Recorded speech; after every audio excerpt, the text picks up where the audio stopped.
Hey everybody, I'm Michael Putlak with Night Noon Games, and today we're going to use the tools in the Shadowdark RPG core rules to start building an adventuring world, starting with the village of Treefell.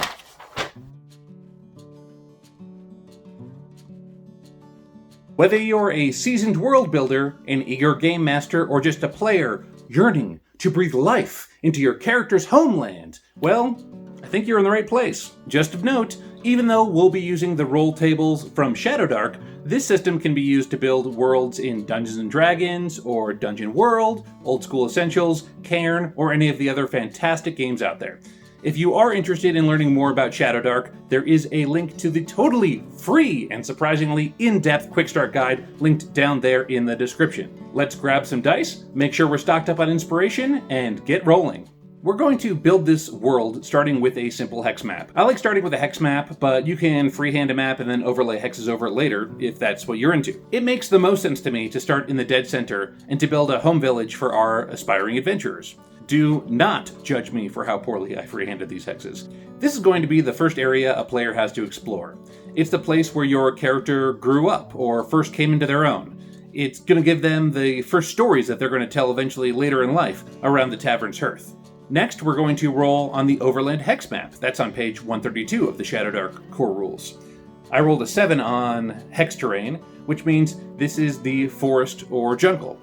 I like the idea of forest better, so I'm going to just roll with that. For points of interest, I rolled an 18. So we know that there is an ancient dolmen somewhere in town. What is a dolmen, you ask? Merriam-Webster's defines it as a prehistoric monument of 2 or more upright stones supporting a horizontal stone slab, especially found in Britain and France, and thought to be a tomb. Well, it turns out I actually saw one of these a few years ago when I was visiting a friend in the UK. So here's my picture of a dolmen that I saw personally.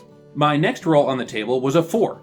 So we know that this village is being attacked by some sort of invader as well. I guess we'll have to figure that out later. Next I rolled a 5 for the village name, so we know this is the village of Treefell, which, makes sense since this is in a forest. I also got out a new piece of paper so I could write everything down. I figured it would probably make a better YouTube video if I did this too. Following the settlement rules on page 134, we'll be rolling 3 D4 dice and drawing a line around them to create the outline of the village. I love this sort of map making where you just sort of roll dice on a piece of paper and then you draw a line around it to make the map. It takes a lot of the thinking out of, oh, well, what's my village going to look like? Just roll those dice and let them decide. Draw the line around it and you're good. The mechanic here in Shadowdark is that the number on each die determines which type of district is located in the location of that die.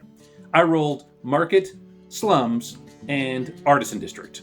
Oh, but I might want to label this map, so here I go. Next, you roll another d4 for each district to determine how many points of interest there are. I rolled 2 1s and a 2. As for the 3 districts, we're going to start with the market. I rolled a d6 on the market points of interest table and ended up with a 3. Rare and exotic goods. Moving on to the slums, which I also rolled a 1 for in terms of number of points of interest. I rolled a 2 on my 6-sided die, so we know that there is going to be a tavern here. There's also a tavern generator in the core rules, so I'm going to roll on that. I rolled an 11, a 1, and a 6, so we know that the tavern is the Jolly Rat, and they're known for their dancing contests.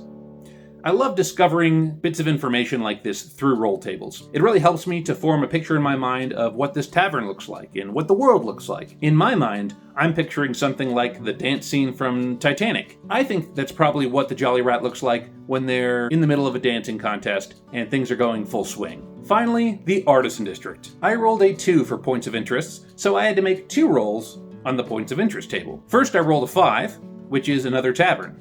Since I already had one, though, I didn't feel like making another, so I just rolled again and got a 5, and rolled again and got a 5. If I did that math right, which I very well may not have, the odds of this happening are 0.463. I don't know. If I'm wrong, correct me in the comments. This, again, is one of those things that I love about world building or playing RPG solo, is that if something happens and you just don't really agree with it, or you don't think it'll be as fun, you can just ignore it.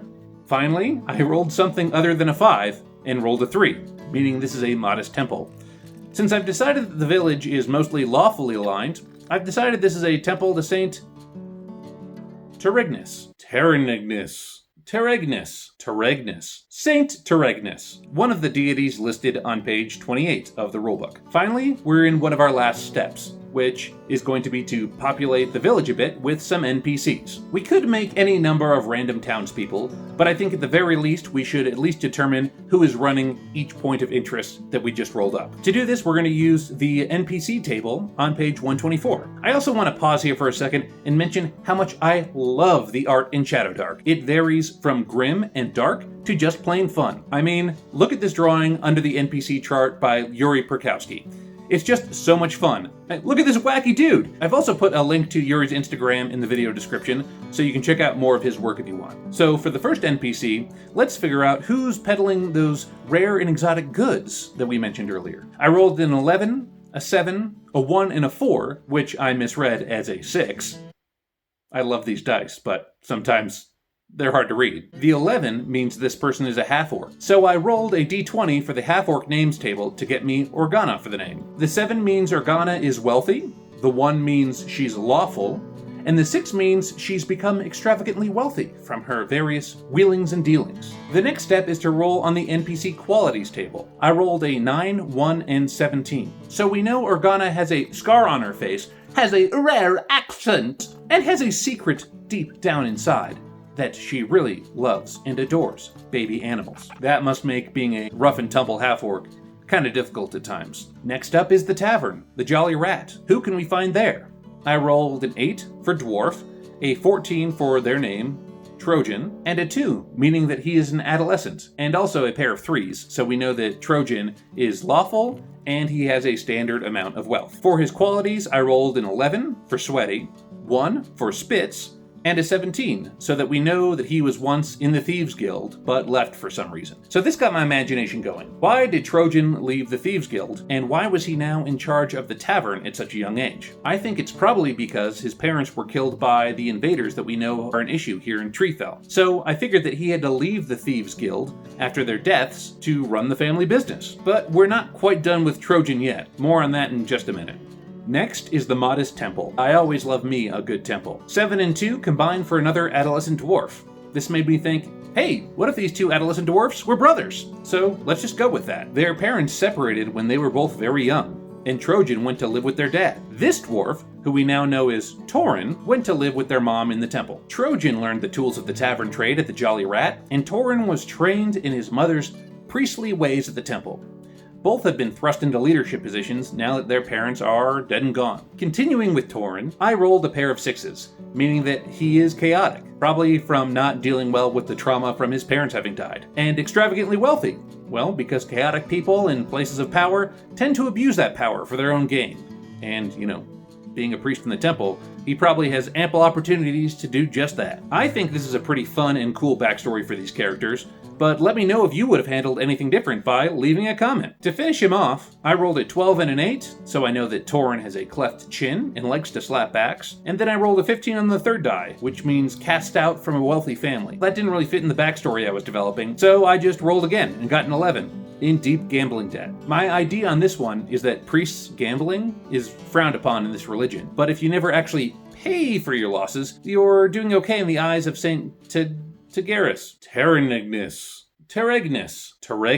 Saint Teregnus. Finally, we have the fortune teller. I imagined them being a bit more mysterious, and I thought maybe I could get a more interesting name by rolling on the NPC names table on page 129. I rolled a 5, 12, 15, and 1, meaning this person is named Coracrint. I then rolled 2d4 on the identifier table to learn their title is the Craven. Why is she called the Craven? Well, I think we'll just have to figure that out later. To flesh out the rest of the NPC, I rolled a 5, meaning they're an elf. I rolled another 2, but I decided we already had enough adolescent NPCs, so I rolled again and got an 8 for Ancient. Then I rolled a pair of 4s, so we know that Coracrint is neutral, which I think makes a lot of sense for a fortune teller, and is wealthy. As for the qualities table, I rolled a 9, 12, and 19. I re-rolled the 9, so I ended up getting a 15 for Tattooed, with another rare accent, and having the secret that she is a retired crawler.